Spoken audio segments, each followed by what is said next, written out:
गोदान। लेखक मुंशी प्रेमचंद। कथावाचक सोनम। अध्याय 35। होरी की दशा दिन दिन गिरती ही जा रही थी। जीवन के संघर्ष में उसे सदैव हार हुई, पर उसने कभी हिम्मत नहीं हारी। प्रत्येक हार जैसे उसे भाग्य से लड़ने की शक्ति दे देती थी। मगर अब वो उस अंतिम दशा को पहुंच गया था जब उसमें आत्मविश्वास भी न रहा था। अगर वो अपने धर्म पर अटल रह सकता तो भी कुछ आंसू पूछते, मगर वो बात न थी।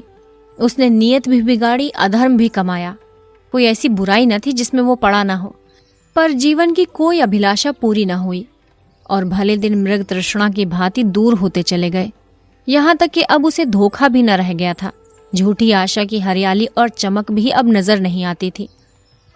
हारे हुए महीप की भांति उसने अपने को इन 3 बीघे के किले में बंद कर लिया था और उसे प्राणों की तरह बचा रहा था। फाके सहे बदनाम हुआ मजूरी की, पर किले को हाथ से न जाने दिया। मगर अब वो किला भी हाथ से निकला जाता था। 3 साल से लगान बाकी पड़ा हुआ था और अब पंडित नोखेराम ने उस पर बेदखली का दावा कर दिया था। कहीं से रुपए मिलने की आशा न थी। जमीन उसके हाथ से निकल जाएगी और उसके जीवन के बाकी दिन मजूरी करने में कटेंगे। भगवान की इच्छा, राय साहब को क्या दोष दे। आसामियों से ही उनका भी गुजर है। इसी गांव पर आधे से ज्यादा घरों पर बेदखली आ रही है। आवे, औरों की जो दशा होगी वो उसकी भी होगी। भाग्य में सुख बदा होता तो लड़का यूं हाथ से निकल जाता। सांझ हो गई थी। वो इसी चिंता में डूबा बैठा था कि पंडित दाता दिन ने आकर कहा, क्या हुआ होरी? तुम्हारी बेदखली के बारे में क्या हुआ? इन दिनों नोखेराम से मेरी बोलचाल बंद है। कुछ पता नहीं? सुना तारीख को 15 दिन और रह गए हैं। होरी ने उनके लिए खाट डालकर कहा, वो मालिक है, जो चाहे करे। मेरे पास रुपए होते तो ये दुर्दशा ही क्यों होती। खाया नहीं, उड़ाया नहीं, लेकिन उपज ही ना हो, और जो हो भी वो कौड़ियों के माल बिके तो किसान क्या करे। लेकिन जायदाद तो बचानी ही पड़ेगी। निवाह कैसे होगा? बाप दादों की इतनी ही निशानी बची रह गई है, वो निकल गई तो कहाँ रहोगे? भगवान की मर्जी है, मेरा क्या बस। एक उपाय है जो तुम करो। होरी को जैसे अभयदान मिल गया। इनके पांव पकड़कर बोला, बड़ा धर्म होगा महाराज, तुम्हारे सिवा मेरा कौन है? मैं तो निराश हो गया था। निराश होने की कोई बात नहीं। बस इतना ही समझ लो कि सुख में आदमी का धर्म कुछ और होता है, दुख में कुछ और। सुख में आदमी दान देता है, मगर दुख में भीख तक मांगता है। उस समय आदमी का यही धर्म हो जाता है। शरीर अच्छा रहता है तो हम बिना स्नान पूजा किए मुंह में पानी भी नहीं डालते, लेकिन बीमार हो जाते हैं तो बिना नहाए धोए कपड़े पहने खाट पर बैठे पथ्य लेते हैं। उस समय का यही धर्म है। यहाँ हम में तुम में कितना भेद है, लेकिन जगन्नाथपुरी में कोई भेद नहीं रहता। ऊंचे नीचे सभी एक पंगत में बैठकर खाते हैं। आपातकाल में श्री रामचंद्र ने सेबरी के झूठे फल खाए थे, बाली का छिपकर वध किया था। जब संकट में बड़े बड़ों की मर्यादा टूट जाती है तो हमारी तुम्हारी कौन बात है? राम सेवक महतो को तो जानते ही हो। होरी ने निरुत्साह होकर कहा, हाँ, जानता क्यों नहीं। मेरा जजमान है, बड़ा अच्छा जमाना है उसका। खेती अलग, लेन देन अलग। ऐसे रोब दाब का आदमी ही नहीं देखा। कई महीने हुए उसकी औरत मर गई है, संतान कोई नहीं। अगर रुपया का बियाह उससे करना चाहो तो मैं उसे राजी कर लूं। मेरी बात वो कभी नहीं टालेगा। लड़की सयानी हो गई है, जमाना बुरा है। कहीं कोई बात हो जाए तो मुंह में कालिख लग जाए। ये बड़ा अच्छा अवसर है। लड़के का ब्याह भी हो जाएगा और तुम्हारे खेत भी बच जाएंगे। सारे खर्च वरच से बचे जाते हो। राम सेवक होरी से 2 ही 4 साल छोटा था। ऐसे आदमी से रूपा के ब्याह करने का प्रस्ताव ही अपमानजनक था। कहाँ फूल सी रूपा और कहाँ वो बूढ़ा ठूंठ। जीवन में होरी ने बड़ी से बड़ी चोट सही, मगर ये चोट सबसे गहरी थी। आज उसके ऐसे दिन आ गए हैं कि उससे लड़की बेचने की बात कही जाती है और उसमें इनकार करने का साहस नहीं है। ग्लानि से उसने सिर झुका लिया। दाता दिन ने 1 मिनट के बाद पूछा, तो क्या कहते हो? होरी ने साफ जवाब न दिया। बोला, सोच कर कहूंगा। इसमें सोचने की क्या बात है? धनिया से भी तो पूछ लूं। तुम राजी हो कि नहीं? जरा सोच लेने दो महाराज, आज तक कुल में ऐसा कभी नहीं हुआ। उसकी मर्जाद भी तो रखना है। 5-6 दिन के अंदर मुझे जवाब दे देना। ऐसा ना हो कि तुम सोचते ही रहो और बेदखली आ जाए। दाता दीन चले गए। होरी की ओर से उन्हें कोई अंदेशा न था। अंदेशा था धनिया की ओर से। उसकी नाक बड़ी लंबी है, चाहे मिट जाए मर्जाद न छोड़ेगी, मगर होरी हाँ तो कर ले तो वो रोध होकर मान ही जाएगी। खेतों के निकलने में भी तो मर्जाद बिगड़ती है। धनिया ने आकर पूछा, पंडित क्यों आए थे? कुछ नहीं, यही बेदखली की बातचीत थी। आंसू पोंछने आए होंगे। ये तो ना होगा कि 100 रुपए उधार दे दें। मांगने का मुंह भी तो नहीं है, तो यहां आते ही क्यों हैं? रुपया की सगाई की बात थी। किससे? राम सेवक को जानती है? उन्हीं से। मैंने उन्हें कब देखा था? हाँ, नाम बहुत दिन से सुनती हूं। वो तो बूढ़ा होगा। बूढ़ा नहीं है, हाँ अधेड़ है। तुमने पंडित को फटकारा नहीं? मुझसे कहते हो, ऐसा जवाब देती कि याद रखते। फटकारा नहीं, लेकिन इनकार कर दिया। कहते थे ब्याह भी खर्च वरच के बगैर हो जाएगा, खेत भी बच जाएंगे। साफ साफ क्यों नहीं बोलते कि लड़की बेचने को कहते हो? कैसे इस बूढ़े का हियाव पड़ा? लेकिन होरी इस प्रश्न पर जितना ही विचार करता, उतना ही उसका दुराग्रह कम होता जाता था। कुल मर्यादा की लाज उसे कुछ कम न थी, लेकिन जिसे असाध्य रोग ने ग्रस लिया हो, वो खाद्य अखाद्य की परवाह कब करता है? दाता दीन के सामने होरी ने कुछ ऐसा भाव प्रकट किया जिसे स्वीकृति नहीं कहा जा सकता, मगर भीतर से वो पिघल गया था। उम्र की ऐसी कोई बात नहीं, मरना जीना तकदीर के हाथ है। बूढ़े बैठे रहते हैं, जवान चले जाते हैं। रूपा को सुख लिखा होगा तो वहां भी सुख उठाएगी, दुख लिखा होगा तो कहीं भी सुख नहीं पा सकती। और लड़की बेचने की तो कोई बात ही नहीं। होरी उससे जो कुछ लेगा उधार लेगा और हाथ में रुपए आते ही चुका देगा। इसमें शर्म या अपमान की कोई बात ही नहीं। बेशक उसमें समाई होती तो वो रूपा का ब्याह किसी जवान लड़के से और अच्छे कुल में करता, दहेज भी देता, बारात के खाने पिलाने में भी खूब दिल खोल कर खर्च करता। मगर जब ईश्वर ने उसे इस लायक नहीं बनाया तो कुश कन्या के सिवा और वो कर ही क्या सकता है? लोग हंसेंगे, लेकिन जो लोग खाली हंसते हैं और कोई मदद नहीं करता, उनकी हंसी की वो क्यों परवाह करे? मुश्किल यही है कि धनिया नाराजी होगी। गधी तो है ही, पुरानी लाश ढोई जाएगी। ये कुल प्रतिष्ठा के पालने का समय नहीं, अपनी जान बचाने का अवसर है। ऐसी ही बड़ी लाज वाली है तो लाए 500 रुपए निकाले। कहाँ धरे हैं? 2 दिन गुजर गए और इस मामले पर उन लोगों में कोई बातचीत ना हुई। हाँ, दोनों सांकेतिक भाषा में बातें करते थे। धनिया कहती थी, वर कन्या जोड़ के हो तभी ब्याह का आनंद है। होरी जवाब देता, ब्याह आनंद का नाम नहीं है पगली, ये तो तपस्या है। चलो, तपस्या है। हाँ, मैं कहता हूं जो हूं। भगवान आदमी को जिस दशा में डाल दे उसमें सुखी रहना तपस्या नहीं तो और क्या है। दूसरे दिन धनिया ने वैवाहिक आनंद का दूसरा पहलू सोच निकाला। घर में जब तक सास ससुर देवरानियां जेठानियां ना हो तो ससुराल का सुख ही क्या। कुछ दिन तो लड़की बहुरिया बनने का सुख पाए। होरी ने कहा, वो वैवाहिक जीवन का सुख नहीं, दंड है। धनिया तिनक उठी, तुम्हारी बातें भी निराली होती हैं। अकेली बहू घर में कैसे रहेगी? न कोई आगे न पीछे।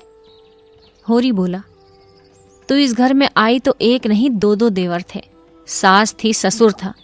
तूने कौन सा सुख उठा लिया बता? क्या सभी घरों में ऐसे ही प्राणी होते हैं? और नहीं तो क्या आकाश की देवियां आ जाती हैं? अकेली तो बहू, उस पर हुकूमत करने वाला सारा घर, बेचारी किस किस को खुश करे? जिसका हुक्म न माने वो बैरी, सबसे भला अकेला। फिर भी बात यहीं तक रह गई, मगर धनिया का पल्ला हल्का होता जाता था। चौथे दिन राम सेवक महतो खुद आ पहुंचे। कला राज घोड़े पर सवार, एक साथ नाई और एक खिदमतगार, जैसे कोई बड़ा जमींदार हो। उम्र 40 से ऊपर थी, बाल खिचड़ी हो गए थे पर चेहरे पर तेज था, देह गठी हुई। होरी उनके सामने बिल्कुल बूढ़ा लगता था। किसी मुकदमे की पैरवी करने जा रहे थे। यहां जरा दोपहरी काट लेना चाहते थे। धूप कितनी तेज है और कितने जोरों की लू चल रही है। होरी सहुआइन की दुकान से गेहूं का आटा और घी लाया। पूरियां बनी, तीनों मेहमान ने खाया। दाता दीन भी आशीर्वाद देने आ पहुंचे। बातें होने लगी। दाता दीन ने पूछा, कैसा मुकदमा है महतो? राम सेवक ने शान जमाते हुए कहा, मुकदमा तो एक न एक लगा ही रहता है महाराज। संसार में गऊ बनने से काम नहीं चलता। जितना दबो उतना ही लोग दबाते हैं। थाना, पुलिस, कचहरी, अदालत सब हैं हमारी रक्षा के लिए, लेकिन रक्षा कोई नहीं करता। चारों तरफ लूट है। जो गरीब है, बेकस है, उसकी गर्दन काटने के लिए सभी तैयार हैं। भगवान न करे कोई बेईमानी करे, ये बड़ा पाप है। लेकिन अपने हक और न्याय के लिए न लड़ना उससे भी बड़ा पाप है। तुम ही सोचो, आदमी कहाँ तक दबे। यहाँ तो जो किसान है वो सबका नरम चारा है। पटवारी को नजराना और दस्तूरी न दे तो गांव में रहना मुश्किल। जमींदार के चपरासी और कारिंदों का पेट न भरे तो निर्वाह न हो। थानेदार और कांस्टेबलों जैसे उसके दामाद हैं। जब उनका दौरा गांव में हो जाए तो किसानों का धर्म है कि वो उनका आदर सत्कार करें, नजर न आज दे, नहीं तो एक रिपोर्ट में गांव का गांव बंध जाए। कभी कानून गो आते हैं, कभी तहसीलदार, कभी डिप्टी, कभी एजेंट, कभी कलेक्टर, कभी कमिश्नर। किसान को उनके सामने हाथ बांध के हाजिर रहना चाहिए। उनके लिए रसद, चारे, अंडे, मुर्गी, दूध, घी सबका इंतजाम करना चाहिए। तुम्हारे सिर भी तो वही बात है महाराज। एक न एक हाकिम रोज रोज नए नए बढ़ते जाते हैं। डॉक्टर कुओं में दवाई डालने के लिए आने लगा है। एक दूसरा डॉक्टर कभी कभी आकर ढेरों को देखता है। लड़कों का इम्तिहान लेने वाला इंस्पेक्टर है। ना जाने किस किस महकमे के अफसर हैं। नहर के अलग, जंगल के अलग, ताड़ी शराब के अलग, गांव सुधार के अलग, खेती विभाग के अलग। कहाँ तक गिनाऊं? पादरी आ जाता है तो उसे भी रसद देना पड़ता है, नहीं तो शिकायत कर दे। और जो कहो कि इतने महकमों और इतने अफसरों से किसान का कुछ उपकार होता है, नाम को नहीं। कभी जमींदार ने गांव पर हल पीछे 2-2 रुपए चंदा लगाया, किसी बड़े अफसर की दावत की थी, किसानों ने देने से इनकार कर दिया, बस उसने सारे गांव पर जाफा कर दिया। हाकिम भी जमींदार का ही पक्ष करते हैं। ये नहीं सोचते कि किसान भी आदमी है, उनके भी बाल बच्चे हैं, उनकी भी इज्जत आबरू है। और ये सब हमारे दब्बूपन का फल है। मैंने गांव भर में ढौड़ी पिटवा दी कि कोई बेसी लगा न दो और ना खेत छोड़ो। हमको कोई कायल कर दे तो हम जाफा देने को तैयार हैं, लेकिन जो तुम चाहो कि बेमुंह के किसान को पीस कर पी जाए तो ये ना होगा। गांव वालों ने मेरी बात मान ली और सबने जाफा देने से इनकार कर दिया। जमींदार ने देखा सारा गांव एक हो गया है तो लाचार हो गया। खेत बेदखल कर दे तो जोते कौन? इस जमाने में जब तक कड़े न पड़ो कोई नहीं सुनता। बिना रोए तो बालक भी माँ से दूध नहीं पाता। राम सेवक तीसरे पहर चला गया। धनिया और होरी पर ना मिटने वाला असर छोड़ गया। दाता दीन का मंत्र जाग गया। उन्होंने पूछा, क्यों, अब क्या कहते हो? होरी ने धनिया की ओर इशारा करके कहा, इससे पूछो। हम तुम दोनों से पूछते हैं। धनिया बोली, उम्र तो ज्यादा है, लेकिन तुम लोगों की राय है तो मुझे भी मंजूर है। तकदीर में जो लिखा होगा वो तो आगे आएगा ही, मगर आदमी अच्छा है। और होरी को तो राम सेवक पर यह विश्वास हो गया था जो दुर्बलों को जीवट वाले आदमियों पर होता है। वो शेख चिल्ली कैसे मंसूबे बांधने लगा था। ऐसा आदमी उसका हाथ पकड़ ले तो बेड़ा पार हो जाए। विवाह का मुहूर्त ठीक हो गया। गोबर को भी बुलाना होगा, अपनी तरफ से लिख दो। आने ना आने का उसे अख्तियार है। ये कहने को तो मुंह न रहे कि तुमने मुझे बुलाया कब था। सोना को भी बुलाना होगा। धनिया ने कहा, गोबर तो ऐसा नहीं था, लेकिन जब जुनिया आने दे। परदेश जाकर ऐसा भूल गया है कि न चिट्ठी न पत्री, ना जाने कैसे हैं।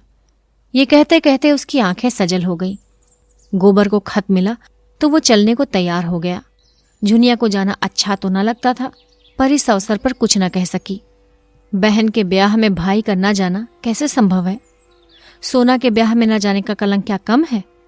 गोबर आर्द्र कंठ से बोला, माँ बाप से खींचे रहना कोई अच्छी बात नहीं है। अब हमारे हाथ पांव हैं, उनसे खींच लें चाहे लड़ लें, लेकिन जन्म तो उन्होंने ही दिया है, पाल पोस कर जवान तो उन्होंने किया है। अब वो हमें 4 बातें भी कह लें तो हमें गम खाना चाहिए। इधर मुझे बार बार अम्मा दादा की याद आया करती है। उस बखत मुझे ना जाने क्यों उन पर गुस्सा आ गया। तेरे कारण माँ बाप को भी छोड़ना पड़ा। जुनिया तिनक उठी, मेरे सिर पर ये पाप ना लगाओ। हाँ, तुम्ही को लड़ने की सूझी थी, मैं तो अम्मा के पास इतने दिन रही, कभी सांस तक ना लिया। लड़ाई तेरे कारण हुई। अच्छा, मेरे ही कारण सही। मैंने भी तो तुम्हारे लिए अपना घर बार छोड़ दिया। तेरे घर में तुझे कौन प्यार करता था? भाई बिगड़ते थे, भावजे जलाती थी। भोला जो तुझे पाते तो कच्चा ही खा जाते। तुम्हारे ही कारण। अब की जब तक रहें इस तरह रहें कि उन्हें भी जिंदगानी का कुछ सुख मिले। उनकी मर्जी के खिलाफ कोई काम ना करें। दादा इतने अच्छे हैं कि मुझे कभी तक डांटा नहीं। अम्मा ने कई बार मारा है, लेकिन जब वो मारती थी तब कुछ न कुछ खाने को दे देती थी। मारती थी, पर जब तक मुझे हंसा न ले उन्हें चैन न आता था। दोनों ने मालती से जिक्र किया। मालती ने छुट्टी ही नहीं दी, कन्या के उपहार के लिए एक चरखा और हाथों का कंगन भी दिया। वो खुद जाना चाहती थी, लेकिन कई मरीज उसके इलाज में थे, जिन्हें एक दिन के लिए भी वो नहीं छोड़ सकती थी। हाँ, शादी के दिन आने का वादा किया और बच्चे के लिए खिलौनों का ढेर लगा दिया। उसे बार बार चूमती थी और प्यार करती थी, मानो सब कुछ पेशगी ले लेना चाहती है। और बच्चा उसके प्यार की बिल्कुल परवाह न करके घर चलने के लिए खुश था। उस घर के लिए जिसको उसने देखा तक न था। उसकी बाल कल्पना में घर स्वर्ग से भी बढ़कर कोई चीज थी। गोबर ने घर पहुंचकर उसकी दशा देखी तो ऐसा निराश हुआ कि इसी वक्त यहां से लौट जाए। घर का एक एक हिस्सा गिरने को हो गया था। द्वार पर केवल एक बैल बंधा हुआ था, वो भी नीमजान। धनिया और होरी दोनों फूले न समाये, लेकिन गोबर का जी उचाट था। अब इस घर के संभलने की क्या आशा है? वो गुलामी करता है लेकिन भरपेट खाता तो है। केवल एक ही मालिक का तो नौकर है। यहाँ तो जिसे देखो वही रोब जमाता है। गुलामी है पर सूखी। मेहनत करके अनाज पैदा करो और जो रुपए मिले वो दूसरों को दे दो। आप बैठे राम राम करो। दादा का ही कलेजा है कि ये सब सहते हैं, उससे तो एक दिन न सहा जाए। और ये दशा कुछ होरी की ही न थी, सारे गांव पर यही विपत्ति थी। ऐसा एक आदमी भी नहीं जिसकी रोनी सूरत ना हो, मानो उनके प्राणों की जगह वेदना ही बैठी हो, जो उन्हें कठपुतलियों की तरह नचा रही हो। चलते फिरते काम करते पिसते थे, घुटते थे, इसलिए कि पिसना और घुटना उनकी तकदीर में लिखा था। जीवन में ना कोई आशा है, ना कोई उमंग, जैसे उनके जीवन के सोते सूख गए हों और सारी हरियाली मुरझा गई हो। जेठ के दिन है, अभी तक खलिहानों में अनाज मौजूद है, मगर किसी के चेहरे पर खुशी नहीं है। बहुत कुछ तो खलिहान में ही तुलकर महाजनों और कारिंदों की भेंट हो चुका है, और जो कुछ बचा है वो भी दूसरों का है। भविष्य अंधकार की भांति उनके सामने है, उसमें उन्हें कोई रास्ता नहीं सूझता। उनकी सारी चेतनाएं शिथिल हो गई हैं। द्वार पर मनोकूड़ा जमा है, दुर्गंध उड़ रही है, मगर उनकी नाक में ना गंध है ना आंखों में ज्योति। सरेआम द्वार पर गीदड़ रोने लगते हैं, मगर किसी को गम नहीं। सामने जो कुछ मोटा झोटा आ जाता है वो खा लेते हैं, उसी तरह जैसे इंजन कोयला खा लेता है। उनके बैल चूनी चोकर के बगैर नाद में मुंह नहीं डालते, मगर उन्हें केवल पेट में कुछ डालने को चाहिए। स्वाद से उन्हें कोई प्रयोजन नहीं। उनकी रसना मर चुकी है। उनके जीवन में स्वाद का लोप हो गया है। उनसे धेले धेले के लिए बेईमानी करवा लो, मुट्ठी भर अनाज के लिए लाठियां चलवा लो। पतन की वो इंतहा है जब आदमी शर्म और इज्जत को भूल जाता है। लड़कपन से गोबर ने गांवों की ये दुर्दशा देखी थी और उनका आदी हो चुका था, पर आज 4 साल के बाद उसने जैसे एक नई दुनिया देखी। भले आदमियों के साथ रहने से उसकी बुद्धि कुछ जाग उठी है। उसने राजनीतिक जलसों में पीछे खड़े होकर भाषण सुने हैं और उनसे अंग अंग में बिधा है। उसने सुना है और समझा है कि अपना भाग्य खुद बनाना होगा। अपनी बुद्धि और साहस से इस आफतों पर विजय पानी होगी। कोई देवता, कोई गुप्त शक्ति उनकी मदद करने नहीं आएगी। गोबर में गहरी संवेदना सजग हो उठी है। अब उसमें वो पहले की उद्दंडता और गरूर नहीं है। वो नम्र और उद्योगशील हो गया है। जिस दशा में पड़े हो उसे स्वार्थ और लोभ के वश होकर क्यों बिगाड़ते हो? दुख ने तुम्हें एक सूत्र में बांध दिया है। बंधुत्व के इस दैवी बंधन को क्यों अपने तुच्छ स्वार्थों में तोड़े डालते हो? उस बंधन को एकता का बंधन बना लो। इस तरह के भावों ने उसकी मानवता को पंख लगा दिए हैं। संसार का ऊंच नीच देख लेने के बाद निष्कपट मनुष्यों में जो उदारता आ जाती है, वो अब मानो आकाश में उड़ने के लिए पंख फड़फड़ा रही है। होरी को अब वो कोई काम करते देखता है तो उसे हटाकर खुद करने लगता है, जैसे पिछले दुर्व्यवहार का प्रायश्चित करना चाहता हो। कहता है, दादा अब कोई चिंता मत करो, सारा भार मुझ पर छोड़ दो। मैं अब हर महीने खर्च भेजूंगा। इतने दिन तो मरते खपते रहे, कुछ दिन तो आराम कर लो। मुझे धिक्कार है कि मेरे रहते तुम्हें इतना कष्ट उठाना पड़ा। और होरी के रोम रोम से बेटे के लिए आशीर्वाद निकल जाता है। उसे अपनी जीर्ण देह में दैवीय स्फूर्ति का अनुभव होता है। वो इस समय अपने करज का ब्यौरा कहकर उसकी उठती जवानी पर चिंता की बिजली क्यों गिराए।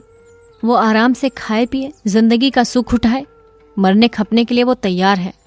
यही उसका जीवन है। राम राम जप कर वो जी भी तो नहीं सकता। उसे तो फावड़ा और कुदाल चाहिए। राम नाम की माला फेर कर उसका चित्त ना शांत होगा। गोबर ने कहा, कहो तो मैं सबसे किस्त बंधवा लूं और हर महीने देता जाऊं। सब मिलकर कितना होगा? होरी ने सिर हिलाकर कहा, नहीं बेटा, तुम काहे को तकलीफ उठाओगे? तुम ही को कौन बहुत मिलते हैं। मैं सब देख लूंगा। जमाना इसी तरह थोड़े ही रहेगा। रूपा चली जाती है, अब कर्ज ही तो चुकाना है। तुम कोई चिंता मत करना। खाने पीने का संयम रखना। अभी देह बना लोगे तो सदा आराम से रहोगे। मेरी कौन, मुझे तो मरने खपने की आदत पड़ गई है। अभी मैं तुम्हें खेती में नहीं जोतना चाहता बेटा। मालिक अच्छा मिल गया है, उसकी कुछ दिन सेवा कर लोगे तो आदमी बन जाओगे। वो तो यहाँ आ चुकी है, साक्षात देवी है। ब्याह के दिन फिर आने को कहा है। हमारे सिर आंखों पर आए। ऐसे भले आदमियों के साथ रहने से चाहे पैसे कम मिले, लेकिन ज्ञान बढ़ता है, आंखें खुलती हैं। उसी वक्त पंडित दाता दीन ने होरी को इशारे से बुलाया और दूर ले जाकर कमर से 100-100 के नोट निकालते हुए बोले, तुमने मेरी सलाह मान ली, बड़ा अच्छा किया। दोनों काम बन गए। कन्या से भी उरीन हो गए और बाप दादों की निशानी भी बच गई। मुझसे जो कुछ हो सका मैंने तुम्हारे लिए कर दिया। अब तुम जानो, तुम्हारा काम जाने। होरी ने रुपए लिए तो उसका हाथ कांप रहा था। उसका सिर ऊपर न उठ सका। मुंह से एक शब्द न निकला। जैसे अपमान के अथाह गड्ढे में गिर पड़ा है और गिरता चला जाता है।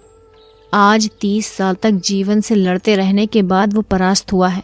और ऐसा परास्त हुआ है कि मानो उसको नगर के द्वार पर खड़ा कर दिया गया है और जो आता है उसके मुंह पर थूक देता है। वो चिल्ला चिल्ला कर कह रहा है, भाइयों मैं दया का पात्र हूँ। मैंने नहीं जाना जेठ की लू कैसी होती है और माघ की वर्षा कैसी होती है। इस देह को चीर कर देखो, इसमें कितना प्राण रह गया है, कितने जख्मों से चूर, कितना ठोकरों से कुचला हुआ। उससे पूछो, कभी तूने विश्राम के दर्शन किए? कभी तू छाह में बैठा? उस पर ये अपमान, और वो अब भी जीता है। कायर, लोभी, अधम। उसका सारा विश्वास जो अगाध होकर स्थूल और अंधा हो गया था, मानो टूक टूक करके उड़ गया है। दाता दीन ने कहा, तो मैं जाता हूं। ना हो तो तुम इसी बखत नोखेराम के पास चले जाओ। होरी ने दीनता से कहा, चला जाऊंगा महाराज, मगर मेरी इज्जत तुम्हारे हाथ है। गोदान। लेखक मुंशी प्रेमचंद। कथावाचक सोनम। अध्याय 35।